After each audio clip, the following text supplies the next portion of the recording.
എനിക്ക് എന്നും കുറേ മെസ്സേജ് വരാറുണ്ട് എങ്ങനെയാണ് PhDക്ക് അഡ്മിഷൻ എടുക്കുക മലേഷ്യയിൽ എന്നുള്ളത്.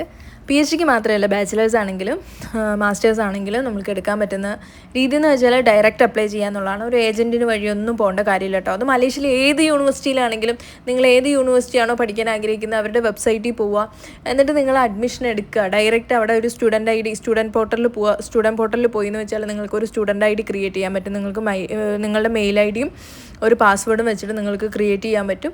എന്നിട്ട് നിങ്ങൾ എന്ത് ചെയ്യുക, അത് ലോഗിൻ ചെയ്യുക. എന്നിട്ട് അതിൽ പറയുന്ന ഫോർമാറ്റിൽ കാര്യങ്ങളൊക്കെ നിങ്ങളുടെ പാസ്പോർട്ട് സൈസ് ഫോട്ടോ, പാസ്പോർട്ട്, അതുപോലെ നിങ്ങളുടെ സർട്ടിഫിക്കറ്റ്സ് ഒക്കെ അപ്ലോഡ് ചെയ്യാൻ പറയും. അത് കഴിഞ്ഞ് ഒരു രജിസ്ട്രേഷൻ ഫീസ് ഉണ്ടാവും. പല യൂണിവേഴ്സിറ്റിയിലും പല രജിസ്ട്രേഷൻ ഫീസാണ്. ഇന്ത്യൻ മണി ഒരു യൂണിവേഴ്സിറ്റിയിൽ 2000 ആയിരിക്കും, ഒരു യൂണിവേഴ്സിറ്റിയിൽ 5000 ആയിരിക്കും, ചിലപ്പോൾ ഒരു യൂണിവേഴ്സിറ്റിയിൽ 3000 ആയിരിക്കും. എന്നിട്ട് അത് കഴിഞ്ഞ് നമ്മൾ ഇടയ്ക്കിടയ്ക്ക് അത് ലോഗിൻ ചെയ്ത് നോക്കണം സ്റ്റാറ്റസ്. അപ്പോൾ അതിനകത്താണ് അവർ സ്റ്റാറ്റസ് ഇടുക. പിന്നെ എന്തെങ്കിലും പെൻഡിങ് ഡോക്യുമെൻറ്റ്സ് എന്തെങ്കിലും ഉണ്ടെങ്കിൽ അവർ പറയും എന്തൊക്കെയാണ് വേണ്ടത്. ഇത് ഞങ്ങളുടെ ലൈബ്രറിയാണ് കേട്ടോ. ശരിക്കും പറഞ്ഞാൽ ഇന്നിവിടെ ബുക്ക് ഫെസ്റ്റിവൽ നടക്കുന്നതുകൊണ്ടാണ് ഇങ്ങനെ ക്രൗഡ്. അല്ലെങ്കിൽ ഇതൊരു കാം പ്ലേസ് ആണ്, ഭയങ്കര റിലാക്സ് ആയിട്ട് എല്ലാവരും വന്ന് ഇരുന്ന് വർക്ക് ചെയ്യുന്ന ഒരു സ്ഥലമാണ് കേട്ടോ. ഇത് ഞങ്ങളുടെ റിസർച്ചിനൊക്കെ ഞങ്ങൾ കുറേ സമയം ഇവിടെ വന്നിട്ട് ഇരിക്കുന്നതാണ്. അപ്പം അടിപൊളിയാണ് ഇവിടുത്തെ അറ്റ്മോസ്ഫിയർ. അപ്പം ഇവിടെ ബുക്ക് ഫെസ്റ്റിവൽ ആയതുകൊണ്ട് കുറേ പേര് ഇവിടെ ക്രൗഡായിട്ടുണ്ടായിരുന്നു. ഇത് ഞങ്ങളുടെ ക്യാൻറ്റീനാണ്. ഇവിടെ ഒരു ക്യാൻറ്റീനൊന്നും അല്ല കേട്ടോ, ഇഷ്ടംപോലെ ക്യാൻറ്റീൻ ഉണ്ട്. ഇഷ്ടംപോലെ Chinese food, Indian food, Arabian food, അങ്ങനെ എല്ലാം മിക്സ്ഡ് ആയിട്ടുള്ള ഫുഡാണ്. മിക്സ്ഡ് കൾച്ചറും ആണല്ലോ ഇവിടെ. അപ്പോൾ ആദ്യം നമ്മൾ എന്ത് ചെയ്യുക, ഞാനിപ്പോൾ യൂണിവേഴ്സിറ്റി പുത്ര മലേഷ്യൻ്റെയാണ് ഞാൻ കാണിക്കാൻ പോകുന്നത്. യൂണിവേഴ്സിറ്റി പുത്ര മലേഷ്യ എന്നുള്ളത് അടിക്കുക, അവരുടെ വെബ്സൈറ്റിൽ പോവുക. എന്നിട്ട് നിങ്ങൾക്ക് എന്തൊക്കെയാണോ അറിയേണ്ടത് അത് അവരുടെ വെബ്സൈറ്റിൽ ക്ലിയർ ആയിട്ടുണ്ടാവും. ലൈക്ക് എന്താണ് ഇപ്പം അഡ്മിഷനെ കുറിച്ചിട്ടാണോ, അല്ലെങ്കിൽ സ്കോളർഷിപ്പിനെ കുറിച്ചിട്ടാണോ, അല്ലെങ്കിൽ ഇത് എപ്പോഴും ഇവർ മലായി ഇമ്പോർട്ടൻസ് കൊടുക്കുന്നത്, ഇവരുടെ ലാംഗ്വേജ് ഇമ്പോർട്ടൻസ് കൊടുക്കുന്നതുകൊണ്ട് ഇവർ മലായിൽ തന്നെയാണ് എഴുതുക. അതുകൊണ്ട് നമുക്ക് മനസ്സിലാവില്ല. അപ്പോൾ ഫസ്റ്റ് തന്നെ നമ്മൾ എന്ത് ചെയ്യണം, ലാംഗ്വേജ് മാറ്റണം, എന്നിട്ട് വേണം വായിക്കാം. ഒരു ഹൗ ടു അപ്ലൈ എന്നുള്ളതിൽ നോക്കിയെന്ന് വെച്ചാൽ നമ്മൾക്ക് കാണിക്കാൻ അതിൽ കൃത്യമായിട്ട് എഴുതിയിട്ടുണ്ടാകും എങ്ങനെയാണ് അപ്ലൈ ചെയ്യേണ്ടത്, ഏതൊക്കെ സ്കോളർഷിപ്പാണുള്ളത്, എങ്ങനെയൊക്കെയാണ് ഇത് ചെയ്യേണ്ടത്. പിന്നെ നമ്മുടെ സ്റ്റുഡൻസ് കലണ്ടർ ഉണ്ടാവും. അങ്ങനെ കുറേ സംഭവം ഇതിൽ തന്നെ ഉണ്ട്. നമുക്ക് വായിച്ചാൽ മനസ്സിലാവുന്ന രീതിയിൽ വളരെ ക്ലിയർ ആയിട്ട് സ്പെസിഫിക് ആയിട്ട് അവരെല്ലാം ചെയ്തിട്ടുണ്ടാവും. പക്ഷെ നിങ്ങൾ ശ്രദ്ധിക്കേണ്ട കാര്യം, ഇതിൽ ലോക്കൽ സ്റ്റുഡൻസിൻ്റെയും എഴുതിയിട്ടുണ്ടാവും, ഇൻ്റർനാഷണൽ സ്റ്റുഡൻസിൻ്റെ എഴുതിയിട്ടുണ്ടാവും. അപ്പം നിങ്ങൾ ചെക്ക് ചെയ്യുമ്പോൾ ഇൻ്റർനാഷണൽ സ്റ്റുഡൻറ്റ് എന്നുള്ളത് ചെക്ക് ചെയ്യണം.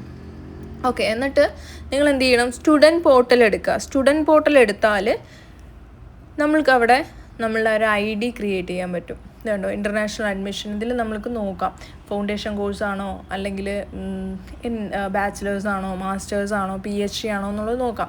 എന്നിട്ട് അതിൽ തന്നെ കണ്ടോ ആപ്ലിക്കേഷൻ പ്രോസസ്സ് ഉണ്ട്. അതിൽ കൊടുത്താൽ നമുക്കതിൻ്റെ ഫുൾ ഡീറ്റെയിൽ ആയിട്ട് അവർ എക്സ്പ്ലെയിൻ ചെയ്ത് എഴുതിയിട്ടുണ്ടാവും എന്തൊക്കെയാണ് ചെയ്യേണ്ടത്.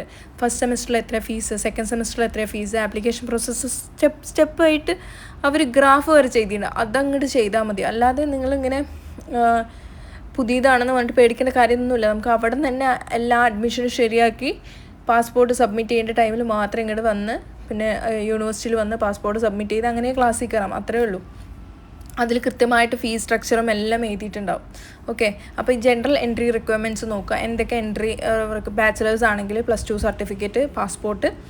പിന്നെ ഗവൺമെൻറ് യൂണിവേഴ്സിറ്റി ആണെങ്കിൽ IELTS 5.5 6 ആണ്. അല്ലാന്നുണ്ടെങ്കിൽ നമ്മളുടെ ഗവൺമെൻറ് യൂണിവേഴ്സിറ്റിയിൽ IELTS 5.5 അല്ലെങ്കിൽ 6 അതായത് മസ്റ്റാണ്.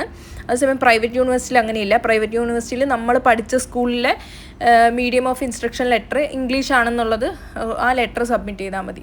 ഇതുണ്ടോ, വ്യക്തമായിട്ടെല്ലാം എഴുതിയിട്ടുണ്ടാവും. ഇപ്പോൾ UPM സ്റ്റുഡൻസ് എന്നുണ്ട്, ആ പോർട്ടലിൽ പോയിട്ട് നമ്മളെന്ത് ചെയ്യുക, ചോട്ടിൽ ഇത് കണ്ടോ, സ്റ്റുഡൻറ്റ് പോർട്ടലിൽ പോയിട്ട് അതിൻ്റെ ചോട്ടിൽ ആപ്ലിക്കൻറ്റ് രജിസ്ട്രേഷൻ എന്ന് പറഞ്ഞിട്ടുള്ളൊരു സംഭവമുണ്ട്. ഇത് കണ്ടോ, ഈ ചോട്ടിലായിട്ട്. ഇതിലിപ്പം എന്താ പറയുക, എൻ്റെ മെയിൽ ID അവിടെ ഓൾറെഡി രജിസ്റ്റേർഡ് ആയതുകൊണ്ട് എൻ്റെ എന്താ പറയുക ഈ പ്രൊഫൈലിന് കയറി വരുന്നതുകൊണ്ടാണ് ഞാനിങ്ങനെ റിവൈൻഡ് ചെയ്ത് പോണത്.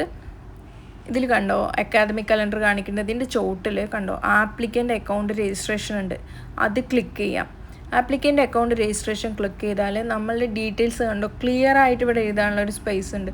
അത് മൊത്തം എഴുതി സൈൻ അപ്പ് ഫോർ ആപ്ലിക്കേഷൻ കൊടുത്താൽ അതിൽ നമ്മളുടെ പാസ്പോർട്ട്, അത് കഴിഞ്ഞ് തുറക്കുന്ന പേജ് നമ്മളുടെ പാസ്പോർട്ട് അപ്ലോഡ് ചെയ്യാൻ, നമ്മുടെ സർട്ടിഫിക്കറ്റ് അപ്ലോഡ് ചെയ്യാൻ, പിന്നെ രജിസ്ട്രേഷൻ, നമ്മളുടെ ഫീസ് അടയ്ക്കാൻ, അതായത് രജിസ്ട്രേഷൻ ഫീസ് അത് നമ്മൾ നാട്ടിൽ ക്രെഡിറ്റ് കാർഡ് കൊണ്ടാണ് അടയ്ക്കാൻ പറ്റുക. പിന്നെ അത് കഴിഞ്ഞ് 2 ദിവസം കഴിഞ്ഞാൽ നമ്മൾക്ക് അതിൻ്റെ റെസിപ്റ്റ് കിട്ടും മെയിലിലൂടെ. അപ്പം നമ്മളത് യൂണിവേഴ്സിറ്റീൻ്റെ മെയിൽ ഐ ഡിക്ക് അയച്ചു കൊടുക്കുക, അല്ലെങ്കിൽ ഇതിൽ തന്നെ അപ്ലോഡ് ചെയ്യാനുണ്ടാവും. പിന്നെ നമ്മൾ ഇടയ്ക്കിടയ്ക്ക് ഈ ക്രിയേറ്റ് ചെയ്ത നമ്മളുടെ സ്റ്റുഡൻറ്റ് പോർട്ടലിൽ നമ്മൾ ക്രിയേറ്റ് ചെയ്തത് ലോഗിൻ ചെയ്ത് നോക്കണം. അതിലാണ് അവർ അപ്ഡേറ്റ് ഒക്കെ ചെയ്യുക. 1 മാസത്തിനുള്ളിൽ അവർ നമ്മൾക്ക് ഓഫർ ലെറ്റർ അയച്ചു തരും, നമ്മൾ എലിജിബിളാണ്, നമ്മൾ അപ്രൂവ് ആയി എന്ന് വെച്ചാൽ. അപ്പം ഇത്രയൊക്കെ ഉള്ളൂ. വളരെ ഈസിയാണ് ഈ പറയുന്ന മലേഷ്യ യൂണിവേഴ്സിറ്റിയിൽ അഡ്മിഷൻ എടുക്കുക എന്നുള്ളത്. അത് വലിയൊരു കാര്യമൊന്നുമല്ല, സ്റ്റെപ്പായിട്ട് ചെയ്താൽ മതി. എന്തെങ്കിലും സംശയം ഉണ്ടെങ്കിൽ നിങ്ങൾ അപ്ലൈ ചെയ്യുമ്പോൾ എനിക്കൊന്ന് മെസ്സേജ് അയച്ചാൽ മതി, ഞാനത് റിപ്ലൈ ചെയ്തോളാം. പിന്നെ സ്കോളർഷിപ്പിൻ്റെ കാര്യം, അതായത് സ്കോളർഷിപ്പ് ഇൻ്റർനാഷണൽ സ്റ്റുഡൻറ്റ് സ്കോളർഷിപ്പ് നടച്ചു എന്ന് വെച്ചാൽ അവരുടെ വെബ്സൈറ്റിൽ തന്നെ നമ്മൾ ഏതൊക്കെ സ്കോളർഷിപ്പാണ് അവിടെ ഇപ്പോൾ പ്രസൻറ്റ് അവൈലബിൾ ആയിട്ടുള്ളത് കാണാൻ പറ്റും. അത് നമ്മൾ വായിച്ചു നോക്കുക. എന്നിട്ട് നമ്മൾ ആ ഡോക്യുമെൻറ്റ്സ് ഒക്കെ പ്രിപ്പയർ ചെയ്തിട്ട് വേണം നമ്മൾ അയക്കാൻ വേണ്ടിയിട്ട്. എസ്പെഷ്യലി PhDക്ക് സൂപ്പർവൈസറിൻ്റെ ലെറ്റർ വേണം. അപ്പോൾ കണ്ടോ, അതിപ്പോൾ ഏത് കോഴ്സിന് നമ്മൾ അപ്ലൈ ചെയ്യുകയാണെങ്കിലും, ഏത് യൂണിവേഴ്സിറ്റിയിൽ അപ്ലൈ ചെയ്യുകയാണെങ്കിലും നമ്മൾ അവരുടെ വെബ്സൈറ്റിൽ പോയിട്ട് ആ ആപ്ലിക്കേഷൻ പ്രോസസ്സ് നോക്കിയാൽ മതി. അല്ലാതെ ഇത് വലിയൊരു കാര്യമൊന്നുമില്ല കേട്ടോ. അപ്പോൾ അടുത്ത വീഡിയോയിൽ ഞാൻ അക്കോമഡേഷനും ലിവിങ് എക്സ്പെൻസിൻ്റെ കാര്യമൊക്കെ ഇടാം. അപ്പോൾ എല്ലാവർക്കും ഓൾ ദ ബെസ്റ്റ്.